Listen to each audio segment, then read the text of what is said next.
জয় কৃষ্ণকালী সন্দেশটা নিয়ে নিন বাবা। জয় কৃষ্ণকালী মায়ের জয়। ওটা বন্ধ করো, ওটা বন্ধ করো।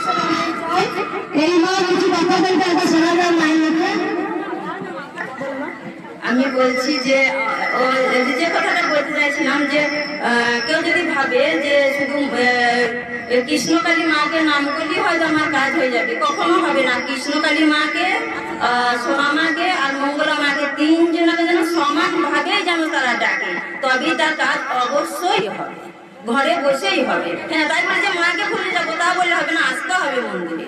হ্যাঁ, ঘরে বসে আমি কাজ হয়ে গেল, কাজ আমি নিয়ে নিলাম, তারপরে মাকে ভুলে গেলাম, এটা কিন্তু কোনোদিনই হবে না। হ্যাঁ, এইটা আমি বলতে চাই।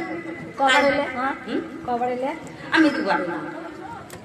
এই মা অনেক উপকার পেয়েছে, মা দুর্বারে এসে মাকে টিভিও দিয়েছে।